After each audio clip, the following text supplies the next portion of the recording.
E quando a gente olha para esse livro e a gente vê a nossa atualidade, quais as aplicações que nós podemos tirar de um livro ali do sétimo século, sexto século antes de Uhum. Cristo, para nós hoje, do século XXI, como nós podemos aplicar essa mensagem de justiça e também de esperança para a época em que vivemos? No final do livro, o último capítulo ele vai tratar do capítulo 3 de Naum, dos versículos 11 até o versículo 19, né? O versículo 19 é o último do livro, 3:19.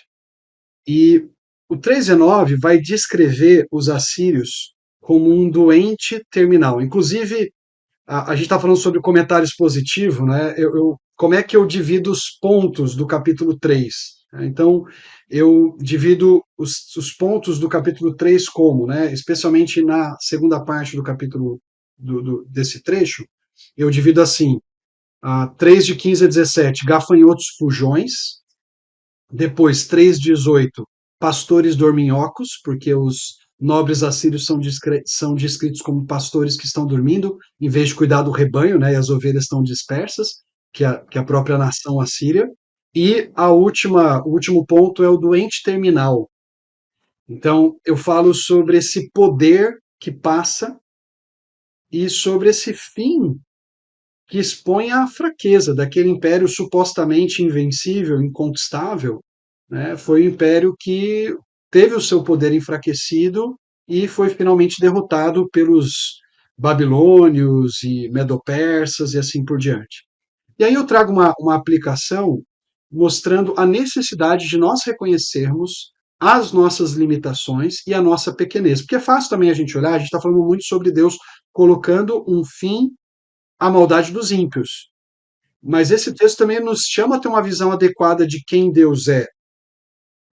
Eu vou citar num trecho uma imagem muito interessante que Calvino usa nas Institutas para falar das Escrituras como óculos que nos ajuda a enxergar melhor quem é Deus e aquilo que ele faz.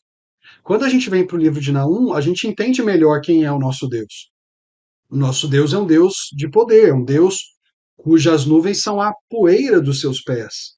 É um Deus temível, é um Deus cuja presença faz os lugares mais frutíferos secarem, como Bazã e o Carmelo, e é o Deus que faz as montanhas tremerem.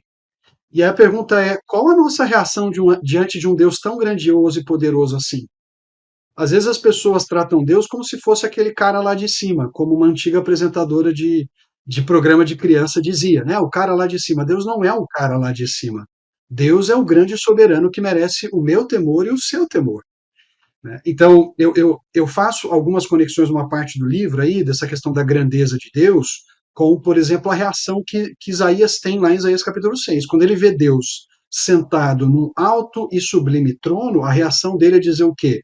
Ai de mim, estou perdido, né? Porque eu vi o Senhor dos exércitos. E eu sou um homem de lábios impuros e habito no meio de um povo de impuros lábios, né? E eu vi o grande soberano. Então, o livro de Naum nos lembra que o nosso Deus é digno do nosso temor, da nossa devoção, da nossa entrega. Ele é digno da nossa lealdade, porque ele é o único soberano que merece realmente um compromisso total. Tem muita gente aí, por exemplo, se a gente pensar em termos de aplicações contemporâneas, tem muito cristão fechando com esse ou aquele político, né? Como se esse ou aquele político fosse o nosso grande Messias, né? O grande libertador. Mas o que a Bíblia nos lembra muitas vezes é que os príncipes não passam de meros mortais e que só o Senhor é digno da nossa entrega total e da nossa confiança total. No final, eu vou fazer então um link com o Evangelho, quando eu falo dessa Assíria enfraquecida e doente. E aí me permita ler um parágrafozinho aqui, Saur, que faz essa conexão, né? Naum nos ensina que, como apenas os doentes precisam de um médico, somente aqueles cuja autoconfiança nas questões supremas da vida foi abalada se voltarão para Deus e encontrarão libertação da culpa e do poder do pecado. Cada um de nós precisa lidar com um Deus que transcende todas as categorias e padrões humanos. Alguém pode ser poderoso, inteligente e imune a críticas ou ataques no nível humano, mas a habilidade ou a realização humana não tem importância aos olhos do Deus a quem cada um deve prestar contas. Muito mais do que na zombaria de Naum, as realidades do Evangelho invertem o mundo como vemos naturalmente. E nosso bem-estar em todos os sentidos depende de nos vermos em relação a Deus nos termos das Escrituras, em vez de persistirmos confiantes em nossa autonomia e independência. O Evangelho é esse Evangelho que rompe com os padrões humanos de poder e de autossuficiência e que nos mostra que nós somos fracos, assim como os assírios, que por trás de toda aquela capa de poder não passavam de mais um império que logo desapareceria. Todos nós somos fracos e frágeis. E nós só encontraremos, de fato, a força e a sabedoria por meio daquilo que o mundo considera fraqueza e loucura, que é a cruz de Cristo Jesus. Então, Naum, no certo sentido, nos aponta para a cruz.